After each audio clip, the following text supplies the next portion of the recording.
Hello everyone, welcome to my YouTube channel biology study. I am Meena Chaudhary.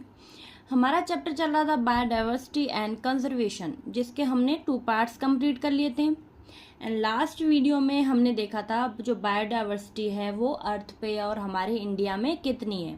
ठीक है। And आज हम स्टार्ट करेंगे पैटर्न्स ऑफ बायोडाइवर्सिटी, और इसको हम बोल सकते हैं factors that affecting the biodiversity. तो अब देखते हैं क्या क्या पैटर्न्स हैं बायोडाइवर्सिटी के, या फिर जो फैक्टर्स हैं अफेक्ट कर रहे हैं बायोडाइवर्सिटी के, वो कौन से हैं। सबसे पहला है लैटिट्यूडनल ग्रेडियंट। तो सबसे पहले हम बता देती हूँ जो लैटिट्यूड होता है वो क्या होता है। जैसे कि ये क्या है, हमारा अर्थ। ठीक है। अर्थ के यहाँ पे बीच में ये कौन सी लाइन गुजरती है, इसको हम बोलते हैं इमेजिनरी लाइन, जो कि होता है इक्वेटर। ठीक है। ये कितना है, 0 डिग्री।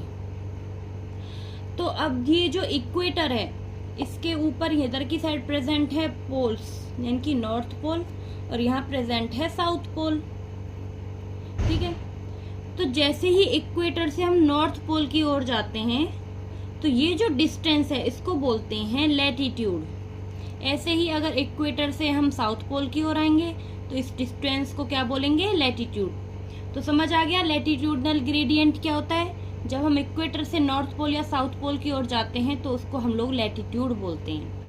ठीक है। तो पढ़ते हैं, the diversity of plants and animals is the not uniform through out the world but show a rather uneven distribution.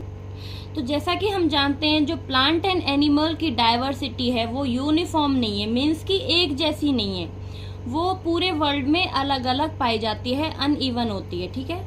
यानी कि इसका अनइवन डिस्ट्रीब्यूशन होता है, एक जैसा डिस्ट्रीब्यूशन नहीं पाया जाता। जैसे ये नॉर्थ एंड साउथ पोल है, यहाँ पे क्या है, अलग अलग डिस्ट्रीब्यूशन है।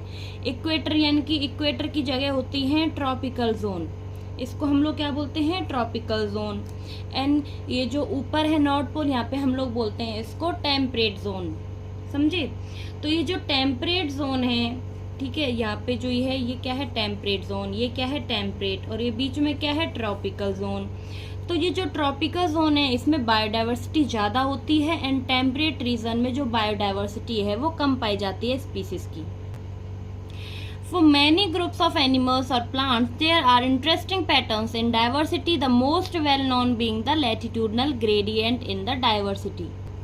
तो जो डाइवर्सिटी है वो कैसे देखी जाती है, लैटिट्यूडनल ग्रेडियंट की वजह से। जो लैटिट्यूडनल ग्रेडियंट यानी कि जो डिस्टेंस है इक्वेटर से पोल्स की ओर, वहाँ पे क्या है, टेम्परेट रीजन है, तो टेम्परेट रीजन में डाइवर्सिटी कम होती है। एंड जो ये इक्वेटर है, यहाँ पे ट्रॉपिकल जोन है, यहाँ पे क्या होती है, डाइवर्सिटी ज़्यादा पाई जाती है। तो अब जो कोई भी प्लेस है वहाँ पे जो एनिमल एंड प्लांट्स हैं वो बहुत ज़्यादा वैरायटी मिल रही है उनकी, और किसी जगह पे क्या होता है, बहुत कम वैरायटी मिलती है प्लांट्स एंड एनिमल्स की। वो कम वैरायटी कहाँ पे मिल रही है, टेम्परेट जोन में। एंड जो ज़्यादा वैरायटी है एनिमल प्लांट्स की वो कहाँ पे मिल रही है, ट्रॉपिकल जोन में। ठीक है। तो यही मतलब है। In general, species diversity decreases as we move away from the equator towards the poles. अब ये जो species diversity है वो क्या हो जाती है, डिक्रीज हो जाती है। कब, जब हम लोग इक्वेटर से पोल्स की ओर क्या करते हैं, मूव करते हैं। ठीक है। जैसे हम लोग इक्वेटर से पोल्स की तरफ जाएंगे तो जो डाइवर्सिटी है स्पीसीज की वो कम होने लगेगी। With very few exception, tropics latitudinal range of 23.5 degree north to 23.5 degree south harbor more species than temperate or polar areas. तो जैसे ही हम 0 डिग्री से थोड़ा ऊपर जाएंगे तो यहाँ पे मिलेगा हमने 23.5 डिग्री नॉर्थ, इधर मिलेगा हमने थोड़ा सा यहाँ पे 23.5 डिग्री साउथ। ठीक है। तो ये जो रीजन है ट्रॉपिक्स का ही रीजन है, यहाँ पे क्या है, स्पीसीज ज़्यादा है जो टेम्परेट रीजन है वहाँ से। ठीक है। या फिर पोलर एरियाज हैं उधर से जो स्पीसीज है वो कहाँ पे ज़्यादा मिल रही है, ये ट्रॉपिक रीजन है जो 23.5 डिग्री नॉर्थ एंड साउथ वहाँ पर। And Colombia located near the equator has nearly 1400 species of birds, while New York at 41 degree north has 105 species, and Greenland at 71 degree north only 56 species. तो इसको हम लोग ऐसे example के through भी समझ सकते हैं कि जो इक्वेटर है, इक्वेटर यानी कि बीच वाली जो लाइन है, वहाँ पर जो स्पीसीज पाई जाती हैं बर्ड्स की वो कितनी है, 1400 स्पीसीज। ठीक है। अब जब हम लोग न्यूयॉर्क की साइड जाते हैं, जैसे 23.5 डिग्री के बाद यहाँ पे आ जाएगा जैसे 41 डिग्री नॉर्थ, ठीक है। तो यहाँ पे जो बर्ड्स की स्पीसीज हैं वो कितनी है न्यूयॉर्क के अंदर, 105 स्पीसीज, ठीक है। उसके बाद जैसे ही हम लोग और ऊपर जाएंगे, यहाँ पे चले गए हम लोग नॉर्थ में, 71 डिग्री नॉर्थ में गए, तो वहाँ पे जो स्पीसीज पाई जा रही हैं ग्रीनलैंड पे वो कितनी है, 56। तो ये क्या देख रहे हैं हमको, सबसे ज्यादा जो स्पीसीज है वो कहाँ पे पाई जाती हैं, ट्रॉपिक रीजन में। और टेम्परेट यानी कि जैसे ही हम लोग नॉर्थ या फिर साउथ पोल्स की तरफ जाते हैं तो जो स्पीसीज हैं वो कम होती जाती हैं, ठीक है। स्पीसीज रिचनेस कम हो जाती है, सबसे ज्यादा स्पीसीज पाई जाती हैं ट्रॉपिक रीजन में। India, with much of its land area in the tropical latitudes, have more than 1200 species of birds. और हम देखते हैं कि जो इंडिया है हमारा, लगभग यहाँ पे हमारा इंडिया प्रेजेंट होता है इक्वेटर के पास ही, जो कि किस में आता है, ट्रॉपिकल लैटिट्यूड्स के अंदर। तो यहाँ पे जो बर्ड्स की स्पीसीज हैं वो कितनी हैं, 1200 स्पीसीज, ठीक है। A forest in the tropical region like Ecuador has up to 10 times as many species of a vascular plant as a forest of equal area in the temperate region like the Midwest of the USA. तो जो forest हमें tropical region में पाए जाते हैं, जो equator के पास पाए जाते हैं, वो 10 times ज़्यादा स्पीसीज पाई जाती हैं, कहाँ से, जो मिडवेस्ट यूएसए यानी कि जो पोलर साइड है वहाँ से। तो ये हम लोग अंदाज़ा लगाते हैं कि यहाँ पे मान लो स्पीसीज कितनी हैं, 2 स्पीसीज है, तो इसकी 10 times जो स्पीसीज है वो यहाँ पे पाई जाती हैं इक्वेटर रीजन पे, यानी कि 2 हम करेंगे 10 से मल्टीप्लाई, यानी कि 20, ठीक है। तो कितनी स्पीसीज यहाँ पे मान लो 2 हैं और इक्वेटर में कितनी पाई जाती हैं, 20 स्पीसीज। तो आप समझ सकते हो इसका 10 times स्पीसीज हमें इक्वेटर पे या फिर ट्रॉपिकल रीजन में मिल रही हैं। The largely tropical Amazonian rainforest in the South America has the greatest biodiversity on the earth. It is the home of more than 40,000 species of plants, 3,000 species of fishes, 1,300 species of birds, and 427 of mammals, 427 of amphibians, 378 reptiles, and more than 1,25,000 invertebrates. तो जो Amazon rain forest है जो कि Brazil के अंदर present है south America में, वहाँ पे क्या है, सबसे ज़्यादा बायोडाइवर्सिटी पाई जाती है हमारी अर्थ की, ठीक है। क्योंकि हम लोग इनको क्या बोल सकते हैं, जो अमेज़न रेन फॉरेस्ट है उनको हम लोग बोलते हैं लंग्स ऑफ अर्थ, ठीक है। क्योंकि ये क्या है, सबसे ज़्यादा ऑक्सीजन हमें कहाँ से मिलती है, अमेज़न रेन फॉरेस्ट से, क्योंकि यहाँ पे बहुत ज़्यादा बायोडाइवर्सिटी है प्लांट्स एंड एनिमल्स की, ठीक है। तो हम लोग देख सकते हैं कि ये क्या है, सबसे जो स्पीसीज है उनका घर है। कितनी स्पीसीज, लगभग 40,000 स्पीसीज की यहाँ पे किसकी पाई जाती हैं, प्लांट्स की, अमेज़न रेन फॉरेस्ट के अंदर। 3,000 स्पीसीज किसकी हैं, फिशेस की। 1,300 फिशेस बर्ड्स की हैं। 427 species he mammals and amphibians की हैं। 378 रेप्टाइल्स हैं एंड ज़्यादा से ज़्यादा जो 1,25,000 हैं वो इन्वर्टिब्रेट्स प्रेजेंट हैं, ठीक है। तो आप ये अंदाज़ा लगा सकते हो कि जो अमेज़न रेन फॉरेस्ट है, इसीलिए हम उनको क्या बोलते हैं, lungs of earth. The scientists estimate that in these rainforests there might be at least 2 million insect species waiting to be discovered and named. And जो साइंटिस्ट है उनका ये एस्टिमेट है कि जो ये रेन फॉरेस्ट है, अमेज़न रेन फॉरेस्ट, इसमें अभी भी 2 मिलियन इंसेक्ट स्पीसीज को ढूंढना बाकी है और उनको नेम देना बाकी है, ठीक है। यानी कि अभी तक 2 मिलियन स्पीसीज को अभी ढूंढा नहीं गया है, तो उन्हें ढूंढना अभी बाकी है। What is so special about the tropics that might account for their greater biological diversity? तो क्या आप बता सकते हो कि ऐसा क्या यहाँ पे जो ट्रॉपिक्स हैं, यहाँ पे ऐसा क्या है कि यहाँ पे जो ये डाइवर्सिटी है वो ज़्यादा है, ठीक है। किस वजह से ये वो बायोलॉजिकल डाइवर्सिटी है वो ज़्यादा पाई जाती है ट्रॉपिक्स में। तो जो ये अमेज़न रेन फॉरेस्ट है, यहाँ पे क्या है, ये हमारे जो कंट्रीब्यूशन कर रहे हैं ना ऑक्सीजन देने का, वो कितना कर रहे हैं पूरे अर्थ के ऊपर, 20%, ठीक है। 20% ऑफ ऑक्सीजन कंट्रीब्यूशन में ये हेल्प कर रहे हैं।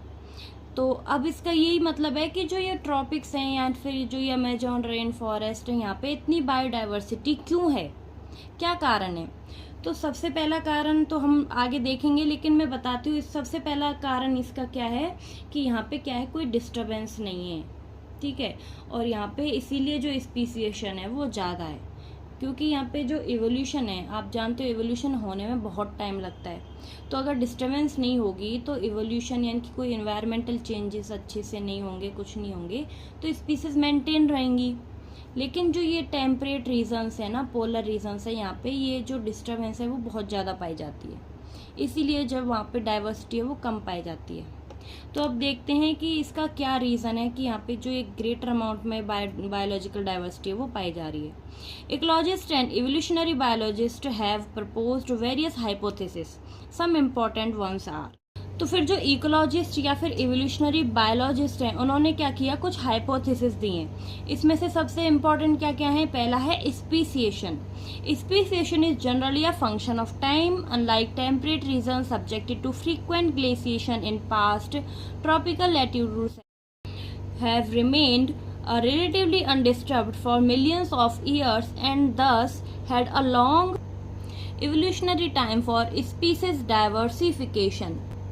तो सबसे पहला क्या है यहाँ पे, स्पीसीएशन। स्पीसीएशन में क्या होता है, फंक्शन ऑफ टाइम, यानी कि अब कोई भी जो प्रोसेस है या फिर इवोल्यूशनरी जो प्रोसेस होती है ना, जिनकी मदद से न्यू स्पीसीज का डेवलपमेंट होता है, इस जो इवोल्यूशनरी प्रोसेसेस हैं इनको होने में क्या लगता है, टाइम, ठीक है, क्योंकि ये टाइम टेकिंग प्रोसेस है, इनको होने में मिलियंस ऑफ ईयर्स लग जाते हैं इवोल्यूशन को होने में। तो अब ये जो इवोल्यूशन प्रोसेस है, इनकी मदद से जब न्यू स्पीसीज का डेवलपमेंट हो रहा है तो ये कैसा हो रहा है, यहाँ पे अनडिस्टर्बली, ठीक है, यहाँ पे कोई डिस्टर्बेंस नहीं होती है। तो अगर डिस्टर्बेंस कम होंगी तो स्पीसीएशन ज़्यादा होगा। लेकिन हम जब देखते हैं कि जो टेम्परेट रीजन्स हैं, टेम्परेट रीजन्स में क्या होता है, फ्रिक्वेंटली जो ग्लेशियर्स हैं वो पिघलते हैं, ठीक है, बर्फ जमती है, पिघलती है, तो इससे क्या हो रहा है, जो इन्वायरमेंट हो रहा है वो डिस्टर्ब्ड हो रहा है। अगर इन्वायरमेंट डिस्टर्ब होगा तो इसकी वजह से क्या होगा कि जो स्पीसीज हैं वो भी गायब होंगी, ठीक है, स्पीसीज मरेंगी, इवोल्यूशन जो प्रोसेस है उसको होने में प्रॉब्लम होगी। तो इसीलिए यहाँ पे जो स्पीसीज की रिचनेस है वो कम पाई जाती है टेम्परेट रीजन्स में, ठीक, क्योंकि यहाँ पे जो डिस्टर्बेंस है वो ज़्यादा होता है, क्योंकि इन्वायरमेंटल में जो प्रॉब्लम्स होती है ना, इन्वायरमेंटल डिस्टर्बेंस ज़्यादा है। लेकिन जो ट्रॉपिकल रीजन्स है वहाँ पे इन्वायरमेंटल जो डिस्टर्बेंस है वो कम है, तो इसीलिए स्पीसीज ज़्यादा हैं, ठीक है। तो अब जैसे ये ट्रॉपिकल रीजन्स में उनमें कोई डिस्टर्बेंस नहीं है, तो जो इवोल्यूशन प्रोसेस है उनको होने में टाइम लग रहा है, मिलियंस ऑफ ईयर्स लग रहे हैं, तो न्यू स्पीसीज ग्रो कर रही हैं प्रॉपरली, ठीक है, न्यू स्पीसीज ग्रो कर रही हैं तो पुरानी स्पीसीज भी मेंटेन रह रही हैं और न्यू स्पीसीज भी आ रही हैं, तो यहाँ पे स्पीसीज ज़्यादा हो रही हैं, ठीक है, डाइवर्सिटी ज़्यादा हो रही है। लेकिन टेम्परेट रीजन में क्या हो रहा है, फ्रिक्वेंटली ग्लेशिएशंस हो रहा है, यानी कि बर्फ़ का जमना, पिघलना, तो इसमें क्या हो रहा है, एनवायरमेंटल डिस्टर्बेंस, जिसकी वजह से स्पीसीज कम ग्रो कर पा रही हैं उधर, ठीक है। सेकंड क्या है, tropical environments unlike temperate ones are less seasonal, relatively more constant and predictable. तो सेकंड क्या है, ट्रॉपिकल इन्वायरमेंट, मतलब जो इन्वायरमेंट ट्रॉपिक्स में पाया जाता है, ट्रॉपिकल रीजन में पाया जा रहा है, वो कैसा होता है, वार्म एंड ह्यूमिड। तो आपको जैसे पता होगा जो मॉइस्ट एनवायरनमेंट होता है वहाँ पे ज़्यादा स्पीसीज ग्रो करती है, ठीक है, ह्यूमिडिफिकेशन की वजह से। तो ये कैसा एनवायरनमेंट फेवरेबल है ट्रॉपिक्स के लिए, और लेस सीजनल है, यानी कि सीजन्स में भी इतने उतार चढ़ाव नहीं रहते, और कांस्टेंट जो एनवायरनमेंट है वो रहता है, ठीक है, जिसकी वजह से स्पीसीज को प्रॉब्लम नहीं होती ग्रो करने में। प्रिडिक्टेबल है, ठीक है, तो इसीलिए जो स्पीसीज है वो यहाँ पे ज़्यादा पाई जाती हैं। सच कांस्टेंट एनवायरनमेंट क्या है, कांस्टेंट एनवायरनमेंट प्रमोट नहीं के स्पेसिएशन, कांस्टेंट एनवायरनमेंट है तो ये क्या करेगा, स्पीसिएशन को प्रमोट करेगा, और इसकी वजह से क्या होगा, जो स्पीसीज डाइवर्सिटी है वो बढ़ेगी। And there is a more solar energy available in the tropics which contribute to higher productivity. This in turn might contribute indirectly to the greater diversity. And third क्या रीज़न है, tropics में जो species ज़्यादा पाई जाती हैं उसका third reason है solar energy, ठीक है, क्योंकि जो ट्रॉपिक है वहाँ पे क्या है, जो सोलर रेडिएशन है ना वो ज़्यादा अमाउंट में आ रही है, तो अगर सोलर रेडिएशन ज़्यादा है यानी कि सनलाइट ज़्यादा है तो फिर प्रोडक्टिविटी ऑफ कोर्स ज़्यादा होगी, जैसे कि हमने लास्ट वीडियोस में देखा कि सोलर एनर्जी ज़्यादा है तो प्रोडक्टिविटी ज़्यादा है। एंड अगर प्रोडक्टिविटी भी ज़्यादा है तो इससे क्या होगा, जो स्पीसीज की डाइवर्सिटी है वो भी ज़्यादा ही होगी। ठीक है, तो यहाँ पे हमने 3 रीजंस पढ़े ट्रॉपिक्स में जो डाइवर्सिटी है वो ज़्यादा होने का। एक और रीज़न मैं आपको बताती हूँ, इंसेक्ट्स, क्योंकि ट्रॉपिक रीजन में जो इंसेक्ट्स हैं वो ज़्यादा हैं, तो जिसकी वजह से जो क्रॉस पॉलिनेशन है वहाँ पे ज़्यादा होता है। क्रॉस पॉलिनेशन ज़्यादा होने की वजह से वहाँ पे वेरिएशंस ज़्यादा होंगी, एंड वेरिएशन ज़्यादा होंगी तो स्पीसिएशन ज़्यादा ही होगा। ठीक है, तो ये भी एक रीज़न है ट्रॉपिक्स में डाइवर्सिटी ज़्यादा होने का। अब सेकंड जो फैक्टर अफेक्ट कर रहा है बायोडाइवर्सिटी को या फिर पैटर्न ऑफ बायोडाइवर्सिटी वो क्या है, स्पीसीज एरिया रिलेशनशिप।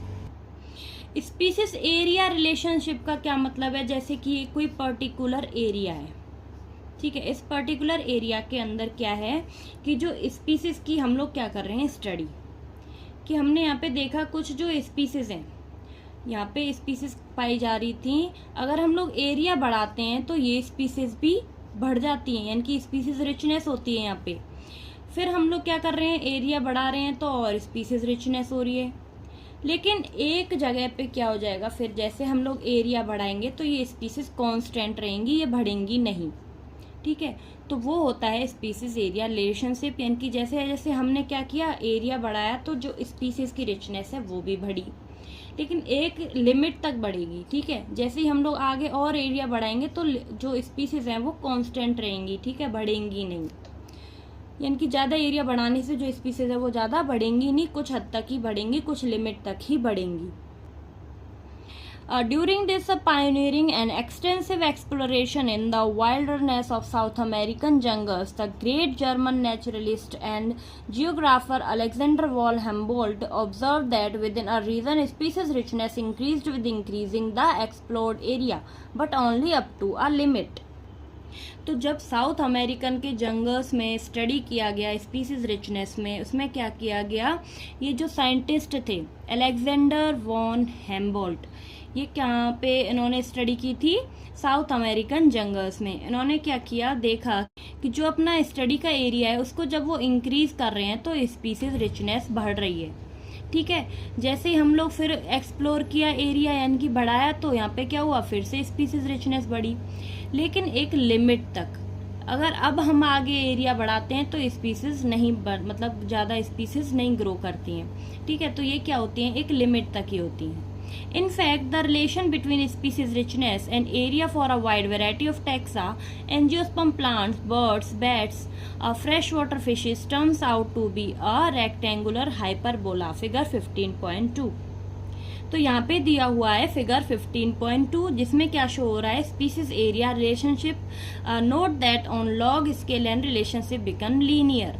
तो यहाँ पे ये जो स्पीसीज रिचनेस है एक साइड, दूसरी साइड क्या है, एरिया। ये जो फिगर है जो कि यहाँ पे दिया हुआ है ये स्केल, इसमें क्या हुआ है, यहाँ पे स्पीसीज रिचनेस दी हुई है, यहाँ पे एरिया दिया हुआ है। स्पीसीज रिचनेस किस किस की है, जैसे एंजियोस्पर्म प्लांट्स हैं, बर्ड्स हैं, बैट्स हैं या फिर फ्रेश वाटर फिशेज हैं, इन सबको यहाँ पे देखा है। On a logarithmic scale the relationship is a straight line described by the equation log s equal to log c plus z log a।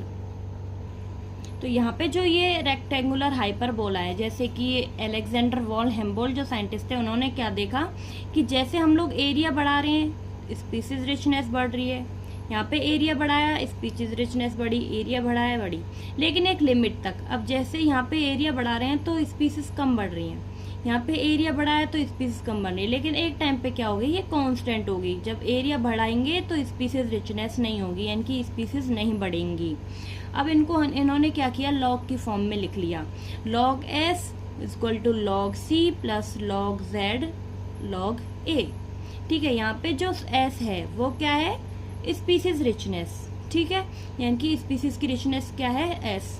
a क्या है यहाँ पे, एरिया। z क्या है यहाँ पे, स्लोप ऑफ लाइन, जिसको हम लोग बोल सकते हैं रिग्रेशन कोफिशिएंट।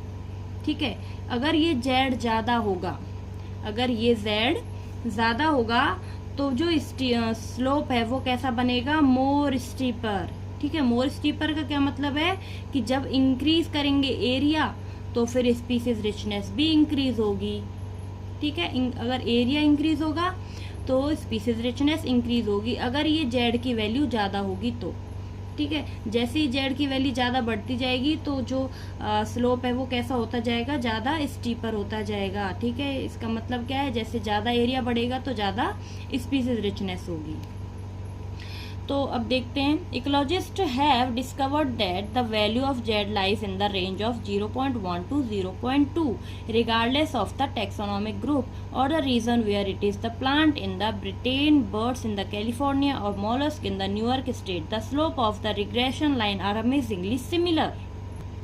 तो इसका क्या मतलब है, जो इकोलॉजिस्ट है उन्होंने डिस्कवर्ड किया जो वैल्यू ऑफ जेड है जो कि कितनी रेंज के अंदर आ रही है, 0.1 से 0.2। अगर हम इसको कहीं भी देखें, यानी कि अगर कैलिफोर्निया के अंदर जो बर्ड्स की पॉपुलेशन है, स्पीसीज है, उनमें देखें, या फिर जो मॉलस्क हैं न्यूयॉर्क स्टेट में उनकी जो जेड वैल्यू देखें, या फिर हम किसी भी सिमिलर एरिया में देखें, तो जो जेड की वैल्यू है वो कितनी होगी, 0.1 से 0.2। यानी कि किसी भी जो टैक्सोनॉमिक ग्रुप है उसके लिए जेड की वैल्यू क्या होगी, 0.1 to 0.2। ठीक है, तो अब जो ये z की वैल्यू है वो इंक्रीज करेगी। ठीक है, कब इंक्रीज करेगी, जब एरिया ज्यादा होगा। जैसे कि अब हम लोग क्या लेते हैं, but if you analyse the species area relationship among very large area like the entire continents, you will find that the slope of the line to be much steeper, z value in the range 0.6 to 1.2। तो अब हम देखते हैं large area, जैसे हमने बड़ा area क्या ले लिया, यहाँ पे पूरा एक कॉन्टिनेंट ले लिया। कॉन्टिनेंट में क्या होता है, बड़ा एरिया होता है। तो अब ये जो कॉन्टिनेंट है उसके अंदर जो z की वैल्यू है वो कैसी हो जाएगी, इंक्रीज, क्योंकि जो स्टीपर है वो कैसा हो जाएगा, जो ये क्या बोलते हैं स्लोप है वो मोर स्टीपर हो जाएगा। तो z की वैल्यू भी क्या हो जाएगी, 0.6 से 1.2 तक। ठीक है, for example for frugivorous fruit eating birds and the mammals in the tropical forest of the different continents the slope is found to be 1.15। What do steeper lobes means in this context? तो यहाँ पे क्या example लिया है, फ्रूगिवोरस fruit birds का। फ्रूगिवोरस क्या होती हैं, फ्रूट ईटिंग बर्ड्स होती हैं। ठीक है, फ्रूट ईटिंग बर्ड्स एंड जो मैमल्स हैं जो कि ट्रॉपिकल फॉरेस्ट में पाए जाते हैं, यानी कि जो ट्रॉपिकल रीजन में पाए जाते हैं जहाँ डाइवर्सिटी जाता है, तो वहाँ पे जो ये स्लोप पाया जाएगा वो कैसा पाया जाएगा, मोर स्टीपर, यानी कि स्ट्रेट लाइन ग्राफ बनेगा। ठीक है, तो इनके लिए जो ये z की वैल्यू है वो कितनी हो जाएगी, 1.15। ठीक है, यानी कि हम क्या देख रहे हैं कि जो z की वैल्यू है, अगर z ज़्यादा है तो जो स्टीपर लोप है वो भी ज़्यादा बनेगा। यानी कि हम बोल सकते हैं कि जितना बड़ा एरिया होगा उसके लिए बनेगा कौन सा, स्टीपर लोप, स्टीपर स्लोप। ओके, तो जैसे हमने देखा एरिया ज़्यादा हो रहा है तो स्पीसीज रिचनेस ज़्यादा हो रही है, और उसमें क्या है, मोर z की वैल्यू भी ज़्यादा हो रही है। यानी कि बड़े एरिया के लिए z की वैल्यू क्या होगी, बड़ी होगी।